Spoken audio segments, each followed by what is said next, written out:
Moi, je trouve que la guerre commerciale, finalement, affecte très très peu nos PME cotées. Finalement, on a bien vu, notamment cette semaine, l'indice CAC Small, notamment, je crois que mercredi, on a eu une séance à plus 6%.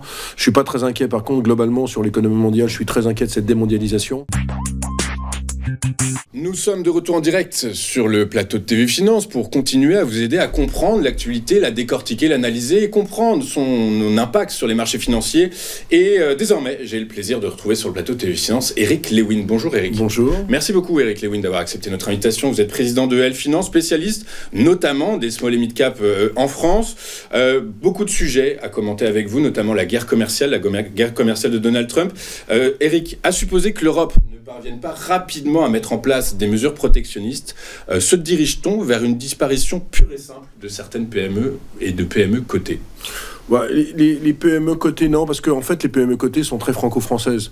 Donc moi, je trouve que la guerre commerciale, finalement, affecte très très peu nos PME cotées. Finalement, on a bien vu, notamment cette semaine, l'indice CAC Small, notamment, je crois que mercredi, on a eu une séance à plus 6%. Je suis pas très inquiet, par contre, globalement, sur l'économie mondiale, je suis très inquiet de cette démondialisation. J'ai un fait à vous raconter. En 1930, il y avait eu la loi Hawley-Smoot. C'était le président Hoover, était président des États-Unis, c'était juste après le krach de 29. Et il avait mis les droits de douane sur 20 000 produits aux États-Unis. Il y avait une guerre commerciale après. Et donc, la récession aux États-Unis s'est transformée en dépression. Et le commerce mondial avait chuté de 30%. Et moi, je persiste et signe. Je pense que la politique de Trump est suicidaire, aussi bien pour le monde entier, mais aussi pour les États-Unis. On a vu par exemple que le déficit commercial américain avait doublé quasiment en janvier à 130 milliards de dollars parce que les investisseurs ont anticipé en achetant des biens.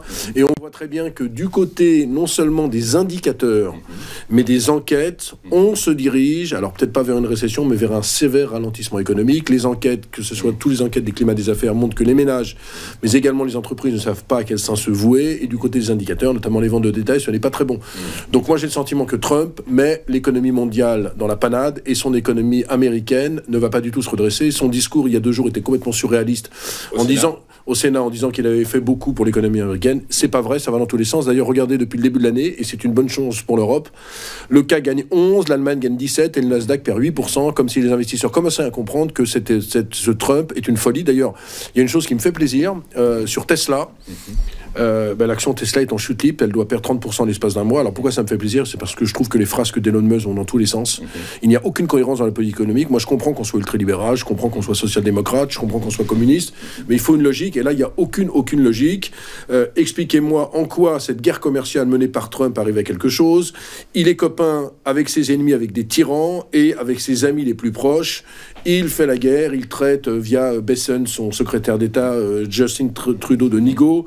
La scène était surréaliste vendredi dernier à la Maison-Blanche. Bon, moi, je veux pas faire de l'anti-trumpisme primaire, mais moi, je pense qu'on va tout droit dans le mur. Et si je devais faire des prévisions, je pense que le Nasdaq va perdre entre 20 et 25% cette année. Okay, d'accord, les investisseurs commencent à modéliser justement l'impact. Commencent à modéliser. Et puis les investisseurs, je vais vous dire, le problème sur les marchés, c'est que moi, ça fait 40 ans que je suis les marchés, les gens, ils détestent l'incertitude. Or là, on est dans l'incertitude la plus complète. Mardi, il y a des droits de douane. Mercredi, il n'y a plus de droits de douane. Jeudi, il y a des droits de douane. Donc il faut en finir. Et on a des chiffres du chômage américain vendredi, c'est-à-dire cet après-midi à 14h30. J'espère qu'on sera dans les tiers 150, 170 000 créations d'emplois, parce que si ce n'était pas le cas, on pourrait vraiment assister à une forte baisse des indices américains, alors que l'Europe, et j'ai envie de vous le dire quand même, l'Europe résiste plutôt bien à toute cette tourmente, parce que depuis le début de l'année, on sent très bien qu'il y a un mouvement de balancier, c'est-à-dire que l'Europe ne fait plus peur, alors que les États-Unis font peur. Ce qui est important, parce que je vous rappelle qu'il y a 2 mois, et on parlera un petit peu du plan de relance allemand, il y a 2 mois, eh bien, les investisseurs disaient qu'il fallait vendre à tout prix l'Europe et rester aux États-Unis, les 7 magnifiques, etc., etc. C'est plus du tout le cas, puisque même l'euro qui était à 1,03, 1,04 a retrouvé des couleurs et se retrouve à 1,08. Exactement. Je dévie un petit peu, on viendra sur cette notion de guerre commerciale, sur le plan de défense allemand. Juste, vous dites, actuellement, les investisseurs ont horreur de l'incertitude. Du coup, par la force des choses, ça devrait faire baisser les indices. Certaines études, Eric, je suis désolé, je suis juste là pour amener de l'eau à notre moulin, à nos téléspectateurs, etc. Mais certaines études expliquent qu'en période d'incertitude, justement, ce sont probablement des périodes fructueuses, des périodes où les investisseurs deviennent finalement plus prudents, plus logiques, privilégient l'alpha et le bêta et résistent à l'envie de faire des coups. Est-ce que ça pourrait pas être le cas aussi également ? Non, mais les investisseurs, en fait, ils résistent à l'idée de faire des coups, ils achètent l'Europe. En fait, ils achètent l'Europe. Quelle est la seule zone de stabilité en ce moment ? L'Europe. C'est l'Europe. Donc les gens Alors bon, non mais d'accord, il y a des problèmes en France, la dissolution, Bayrou, le programme, le déficit budgétaire, mais les gens, regardez par exemple ce qui s'est passé cette semaine, on peut en parler du plan de relance. Plan de relance allemand, alors personne ne s'y attendait. Merz prend la parole mardi soir en disant plan de relance de 500 milliards d'euros pour les infrastructures, pour la transition énergétique. En fait, ils vont faire ça avant le nouveau Parlement. La dernière fois que ça avait été fait comme ça, c'était en 1968, je crois que c'était une histoire avec l'OTAN. Donc ils vont faire ça avant le nouveau Parlement. SPD, CDU s'entendent avec un plan massif de relance de 500 milliards. Ce plan de relance massif, qu'est-ce qui s'est passé? Ça profite non seulement aux boîtes allemandes, mais aux boîtes françaises. D'ailleurs, quand ils ont annoncé ça, l'indice PME mercredi a explosé de 6%, le CAC a explosé, tout a explosé, les rendements obligataires, on va en parler, ont explosé, mais on va plutôt dans le bon sens. Ce que je veux dire, c'est que la politique allemande est cohérente. Aux États-Unis, il n'y a aucune cohérence dans la politique économique de Trump. On s'y attendait. Pas à ce point-là. En fait, les gens disaient que ça serait comme le premier mandat. Le premier mandat, il avait menacé, puis après, il avait dealé. Là, on a le sentiment qu'il va dans tous les sens. Moi, je trouve qu'il n'y a plus de cohérence du tout dans la politique économique. Complètement. Il suffit de voir les droits de douane sur les produits canadiens et mexicains. Hier matin, 25%. Hier soir, finalement, exemption totale. Et puis, si vous voulez, sur ces droits de douane, il faut bien comprendre une chose, parce qu'il faut bien expliquer. Ce pull-là, s'il y a des droits de douane de 20% dessus, bon, si j'ai le même fabricant qui me fait le même pull en cachemire, etc., je suis d'accord pour l'acheter. Mais si j'ai pas d'autres pulls, qu'est-ce que je vais faire? Je vais acheter ce pull avec 20% en plus, et donc ça me fera du pouvoir d'achat en moins. Donc qu'est-ce qui va se passer pour les consommateurs américains? Il y a plein de biens aux États-Unis qui ne sont pas substituables, c'est-à-dire qu'ils vont subir des droits de douane. Et qui va subir le plus les affres de ces droits de douane? C'est pas le milliardaire qui habite Park Avenue, c'est pas le milliardaire qui habite Beverly Hills, c'est pas le milliardaire qui habite Ocean Drive, c'est le petit particulier du Nebraska, de l'Ohio, du Michigan, du Wisconsin qui va subir les droits de douane. Et donc le consommateur américain va souffrir le plus. Donc c'est une connerie. Mais je veux dire, je crois qu'on le dit pas assez parce que sur les plateaux télé, il faut aseptiser son discours en disant surtout, faut pas aller trop loin. C'est une folie. On va dans la folie. Totalement. Et c'est pour ça que justement, là, on commence en lisant les médias américains, alors ceux qui sont le moins proches de l'administration Trump, mais qui disent que Trump est en train de se couper de sa base électorale. Et notamment, on pense aux agriculteurs qui ont vu finalement leurs produits déjà prendre de l'épaisseur. Vous parlez du ménage américain qui voit son pouvoir d'achat, les œufs, le blé, tout. Toute l'industrie agricole américaine est sous tension désormais. L'industrie automobile aussi, vous savez, il y a une étude qui est sortie. Les analystes ont pondu une étude hyper intéressante hier en disant que si Trump mettait en place les droits de douane qu'il souhaite mettre avec le Canada et le Mexique, le coût pour l'industrie automobile était de 110 millions de dollars de coûts supplémentaires par jour, et de 40 milliards de dollars sur un exercice complet. C'est gigantesque. Bien sûr, c'est gigantesque. C'est pour ça que ça. Attendez, vous savez, les marchés financiers, les mecs sur les marchés financiers, en réalité, les marchés, c'est une concentration de cerveau. Les mecs qui gèrent les grands fonds de la planète sont en général, alors il peut y avoir des crétins, plutôt très intelligents. Plutôt très intelligents. Non, bon, ok. Et donc, s'il y a ce mouvement de balancier, on achète à fond l'Europe et on vend les US, c'est bien qu'on voit que la politique américaine va dans le mur.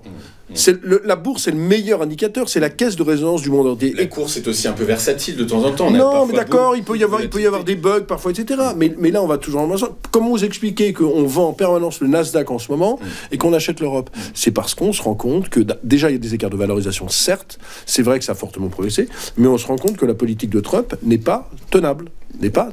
En l'état. Et que s'il continue, on va en récession. Alors justement, toujours sur ce sujet guerre commerciale, et qui est synonyme de hausse de coûts opérationnels évidents, quelles sont les valeurs, selon vous, qui vont être capables de résister à cette guerre commerciale? Toutes les boîtes qui produisent déjà aux États-Unis, qui sont très présentes aux États-Unis, du Publicis, du Sodexo, des boîtes comme Essilor, la défense va bien résister parce que la défense, on l'a vu cette semaine avec l'euphorie autour de Thales, de Safran, de Leonardo, de Rheinmetall. On se rend bien compte qu'avec la folie, on n'en a pas parlé, mais la folie Zelensky, où on laisse tomber Zelensky pour se rapprocher de Poutine, l'Europe a besoin d'une vraie défense. L'Europe...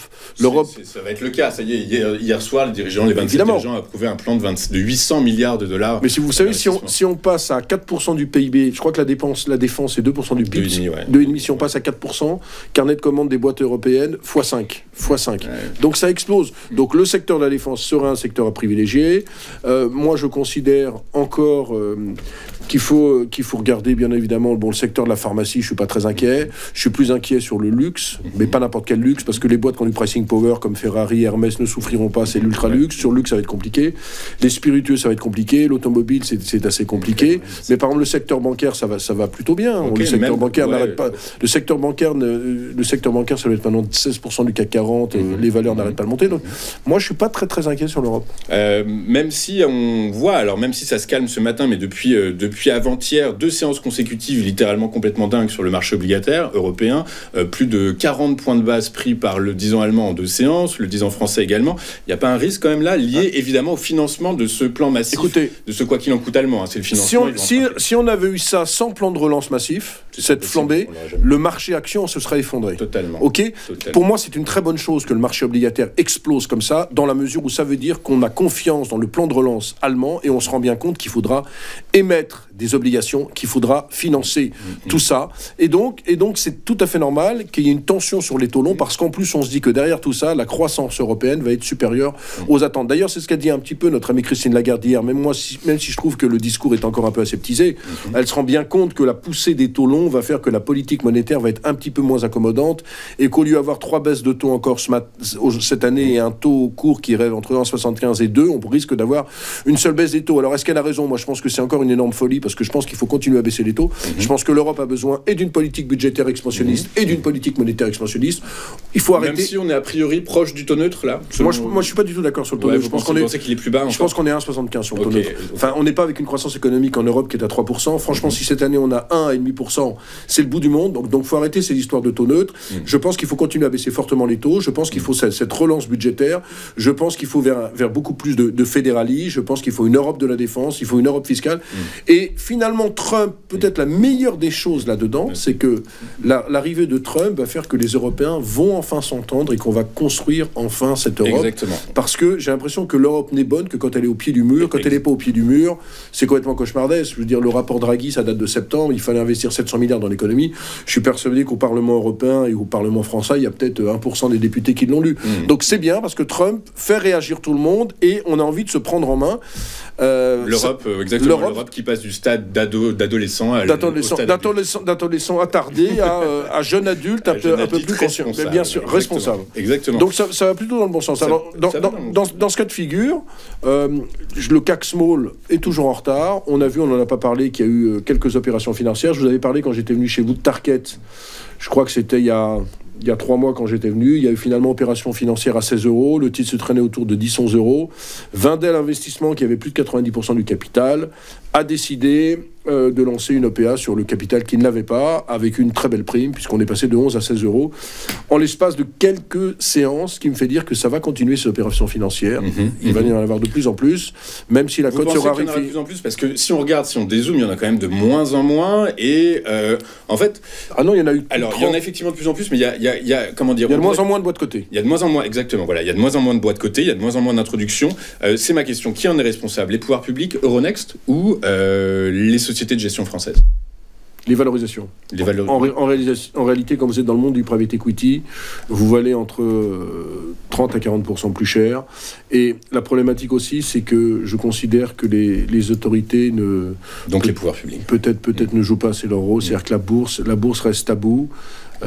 J'ai pas les chiffres exacts, mais si on fait la part de la capitalisation boursière par rapport au PIB, je crois qu'on est 3 fois ou 4 fois inférieur à celle des États-Unis. On a du mal, on est toujours avec une retraite par répartition en pensant qu'on va s'arrêter de bosser à 64 ans.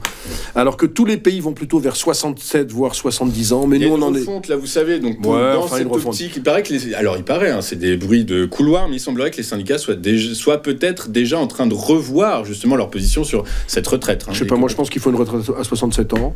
Et bien évidemment, les gens, la pénibilité, bien sûr, ajuster, etc. Mais franchement, des gens comme nous, on peut bosser tard. Vous n'allez pas me dire que vous êtes épuisé le soir, que vous dormez 12 heures par nuit après les chroniques que vous faites, ou que moi je suis épuisé en regardant les marchés financiers toute la journée. Non, mais il faut arrêter de déconner avec tout ça. Donc il faut une retraite. Non, mais il faut une retraite à 67 ans, et il faut cette retraite par capitalisation. Il faut arrêter cette retraite par répartition, où on se rend bien compte qu'on ne pourra plus financer tout ça. Il faut arrêter de mentir aux Français. Malheureusement, comme on est dans la politique politicienne et qu'on n'ose rien dire, financière, et ben on continue à faire respirer. Mais c'est pas possible. Dans 30 ans, il y aura plus de retraite. Il faut arrêter. Il y a un vrai changement de paradigme à la fois géopolitique, mais aussi pour les politiques intérieures. Désormais, on regarde un peu plus à plus long terme. Donc, ce qui veut dire qu'avant, effectivement, les politiques publiques étaient basées sur du très court terme, 3-4 ans maximum, puisque c'est les délais de réélection. Là, aujourd'hui, on bascule sur du très long terme. L'Allemagne, qui envisage son plan de relance, est sur 10 ans. Donc, on va quand même commencer à dézoomer. Et puis, regardez, moi, j'ai regardé une étude, c'est intéressant. En 1974, les gens mouraient 9 ans après leur départ à la retraite. Ouais. Maintenant, c'est 26 ans. C'est-à-dire que la retraite, c'est une nouvelle vie. C'est une nouvelle vie, et vous avez un pouvoir d'achat divisé par 2. Si vous n'avez pas eu la chance de faire fortune dans la finance ou d'avoir 10 immeubles à Paris, vous n'arrivez pas à vivre de votre retraite. Donc, il faut arrêter de déconner. C'est vraiment le terme. Il faut arrêter de déconner avec cette histoire de retraite. Les gens doivent travailler plus, quitte à ce qu'on ajuste. Évidemment, les métiers qui sont pénibles, vous êtes sur un tracteur toute votre vie, vous êtes agriculteur, ou vous travaillez sur les chantiers toute votre vie. Évidemment qu'il faut aseptiser le discours. Mais il y a certaines personnes qui peuvent continuer à bosser. Il faut arrêter. Maintenant, pour que les gens continuent à bosser, il faut aussi que les seniors, on les accepte plus facilement en entreprise. Il ne faut pas que dès que vous avez dépassé 50 ans, vous êtes considéré comme un vieux con et on ne veut plus de vous. Il y a plein de choses aussi à mettre en place. Mais si on veut réformer le système, je vous assure qu'il y a des choses à faire. Il y a énormément de choses à faire, et surtout avoir une vision peut-être un peu plus longue. Et moi, je suis pas un ultralibéral. Je fais pas partie de ceux qui disent il faut tout réduire, etc. Mais il y a un moment où ça suffit, quoi. C'est pas normal qu'on en soit. Si vous voulez, c'est pas normal que pendant 6 mois on s'est masturber l'esprit avec un nouveau Premier ministre, alors que l'Allemagne, il y a un nouveau Parlement, ils décident, il faut un plan de relance de 500 milliards. Alors, ok, ils n'ont pas la même situation financière. Je crois qu'ils ont 63% de dette publique par rapport au PIB. Ok, non mais c'est pas normal. C'est pas normal. C'est pas normal. On parlait juste avant donc de la Bourse de Paris, des valeurs, des petites valeurs qui pouvaient être délaissées. Alors vous dites, vous dites que c'est ni par les, enfin si peut-être un peu par les pouvoirs publics, mais vous dites que les sociétés de gestion françaises a priori non, Ronex non. Mais quand même, on a l'impression a posteriori maintenant depuis 3-4 exercices, que la Bourse de Paris ne sert plus qu'à vider les poches des petits porteurs avant de faire des OPA sauvages à bas prix pour enrichir les fonds américains. Ouais, enfin, les OPA sont pas mal. Les primes moyennes, c'est autour de 30-35%. Donc, il y a quand même des belles primes. Non, ce qui s'est passé depuis quelques années, c'est que les investisseurs achetaient plutôt les grosses capitalisations. Mais vous savez, c'est une histoire de cycle. Là, on s'aperçoit que depuis le début de l'année, le CAC 40 doit être à plus 11, le CAC Small doit être à plus 9. Donc, à mon avis, le CAC Small a toujours de beaux jours devant lui. Ses valorisations sont beaucoup moins chères. Il y a toujours des pépites. Mais c'est vrai qu'il y a moins de gérants sur ce compartiment. C'est vrai qu'on a le sentiment que c'est de plus en plus compliqué. Tout simplement parce que pour une société d'analyse financière, suivre une petite boîte, c'est pas très rentable. S'il n'y a pas d'opération financière derrière, ça rapporte pas grand-chose. En fait, pour qu'une société d'analyse suive une société vraiment, il faut une méga opération. Vous gagnez beaucoup plus dans ce qu'on appelle le primaire, c'est-à-dire les levées de fonds, que dans le secondaire, c'est-à-dire le courtage. Donc c'est vrai que c'est compliqué. Et puis il y a une fameuse directive MiFID datant d'il y a 3-4 ans qui a complètement faussé. Il faudrait revoir tout ça. Mais vous savez, il suffit de 2-3 OPA, il suffit que l'économie européenne aille beaucoup mieux pour que le CAC Small explose. Donc faut pas être pessimiste. C'est certainement pas maintenant qu'on doit être pessimiste, alors que l'Allemagne vient de faire un plan de relance de 500 milliards. Complètement. Dernière question justement. Alors vous êtes confiant et tant mieux à l'endroit des PME cotées. Est-ce que la désinflation à l'œuvre actuellement en Europe pourrait également servir de catalyseur? Bah oui, de toute façon, la désinflation, on y est. Oui, ça sert de catalyseur. Non, mais plus globalement que la désinflation, qu'on regarde plus beaucoup, il faudrait que ça se calme d'un point de vue commercial. C'est vrai que si on continue toute l'année, moi je pense que cette année, et ça va être le mot de la fin, ça va être l'ère de la volatilité. Il y a un indice sur le marché qui s'appelle le VIX. C'est l'indice de la volatilité, c'est l'indice de la peur. J'ai jamais vu une telle volatilité de cet indice qui passe de 15 à 20 en l'espace de 2 jours en permanence. D'ailleurs, il y a beaucoup de gens qui spéculent sur cet indice. Alors, c'est des produits très techniques, etc. Il faudrait faire une émission là-dessus. Mais moi, je crois que plus que jamais, il va y avoir l'ère de la volatilité. Je pense que si on devait raisonner, je suis plutôt optimiste sur le marché parisien. Je pense que sur les indices américains, il y a un moment où on va se taper un moins 15, un moins 20. Et je pense qu'à ce moment-là, comme Trump est un malade qui ne pense qu'au fric, et bien à un moment, s'il voit vraiment que les indices américains baissent fortement, il changera son fusil d'épaule. Sauf s'il est devenu dingue. Et alors là, c'est un autre débat. C'est vrai que la dernière fois qu'il y avait un président un peu inconséquent comme ça, c'était à l'époque du Watergate, à l'époque de Nixon, où il faisait n'importe quoi, il faisait espionner les uns et les autres. Il y avait Hoover, je crois, qui était patron du FBI à l'époque. Mais j'ai rarement vu, je suis depuis enfin depuis 80, la politique américaine. J'avais 15 ans en 80, donc Reagan, j'ai jamais vu un tel foutoir. Ok, bah écoutez, les investisseurs ne s'en trompent pas non plus, hein, se mettent pas de bois dans l'œil. On voit les indices américains. Il faut acheter l'Europe et il faut continuer à vendre les États-Unis. Moi, j'ai aucune pitié pour les États-Unis, dans la mesure où et je les trouve... actifs non risqués, vous parlez éventuellement. Est-ce que avoir de l'obligataire dans son portefeuille, ça pourrait être intéressant? Ouais, il faut avoir de l'obligataire. Je pense qu'il faut avoir or et argent. Je pense que ça pourrait continuer à payer. Et franchement, sur le Bitcoin, moi, ça me paraît trop facile. C'est grosso modo, fonds de réserve du Bitcoin aux États-Unis. Tout le monde achète du Bitcoin. Je me demande si on n'aura pas un petit creux à 70 000 sur le Bitcoin avant que ça reparte, mais j'en fais pas beaucoup. Ouais, c'est pas naturellement. Mais vous savez, les vieux, en général, les vieux boursiers comme moi, on est pas mal. Moi, je fais beaucoup d'émissions de télé. Les vieux comme moi, au-dessus de 45 ans, on s'en fout complètement du Bitcoin, des cryptos. Et en dessous de 45 ans, on adore les cryptos, etc. Moi, je suis un peu à l'écart de ce truc-là.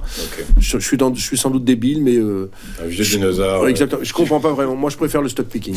Stock picking, de toute façon, c'est probablement la stratégie la plus intéressante en bourse. De toute façon, c'est celle qui fait réfléchir. C'est peut-être pas la plus rémunératrice, parce que si j'avais acheté du Bitcoin, je serais milliardaire à la date d'aujourd'hui, mais franchement, j'y comprends pas grand-chose au crypto. Bah écoutez, merci. Je l'avoue. J'espère que lors de notre prochaine rencontre, vous aurez un peu plus compris et qu'on pourra en parler un peu je vais essayer. longuement. Je vais travailler. Merci beaucoup, Eric Lewin, président de L Finance, qui a été avec nous aujourd'hui. Je vous remercie beaucoup. À très bientôt. Nous, on marque une courte page de publicité. On se retrouve dans un instant. À tout de suite sur Téléfinance.